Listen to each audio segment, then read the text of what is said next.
शब्द विचार। पिछले पाठों में हमने जाना कि भाषा की सबसे छोटी इकाई वर्ण है। आओ हम वर्णों की मेल से बनने वाले शब्द के विषय में जाने।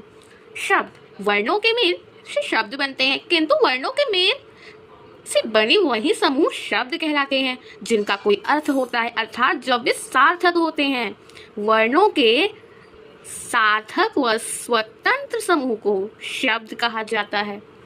यदि वर्ण निश्चित क्रम या स्थान पर हो तभी सार्थक शब्द बनता है। जैसे काजल एक शब्द है, किंतु यदि इसके वर्णों का क्रम बदल दिया जाए जकाल, तो यह निरर्थक होगा, अर्थात यह शब्द नहीं होगा, क्योंकि जकाल का कोई अर्थ तो नहीं निकल रहा है। जिन शब्दों का कोई अर्थ ना निकले उन्हें हम लोग निरर्थक शब्द कहते हैं। शब्दों के भेद। शब्दों को 4 प्रकार में विभाजित किया गया है। पहला अर्थ के आधार पर, दूसरा प्रयोग के आधार पर, तीसरा रचना या बनावट के आधार पर, चौथा स्रोत या उत्पत्ति के आधार पर। अर्थ के आधार पर शब्दों को 2 वर्गों में विभाजित किया जा सकता है। पहला सार्थक शब्द, दूसरा निरर्थक शब्द। सार्थक शब्द वे शब्द जिनका कोई ना कोई अर्थ हो, सार्थक शब्द कहलाते हैं। ऐसे शब्द अगर सिंपल भाषा में समझे, ऐसे शब्द जिनका कोई अर्थ हो, उन्हें हम लोग सार्थक शब्द कहते हैं। जैसे अंधकार, रात, जंगल, ऊपर, नीचे आदि।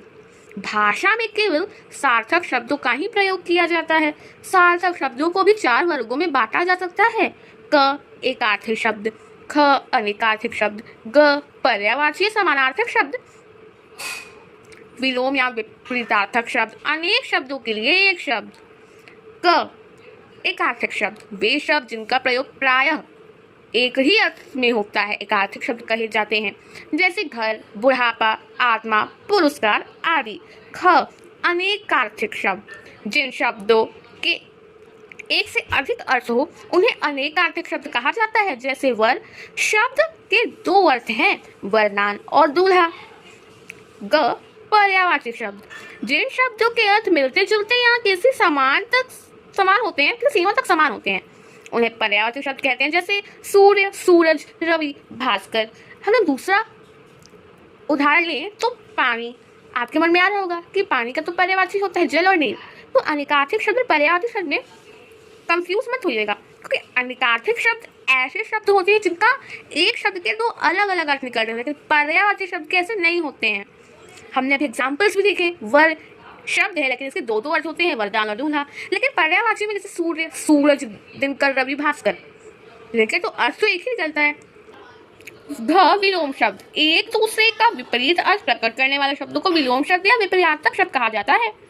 विपरीतार्थक शब्द या फिर विलोम शब्द आप जो भी कहें, जैसे दिन का रात, अंधेरा उजाला, स्वाधीनता पराधीनता आदि। जैसे गोरा और काला, अगर आसान सा उदाहरण तो।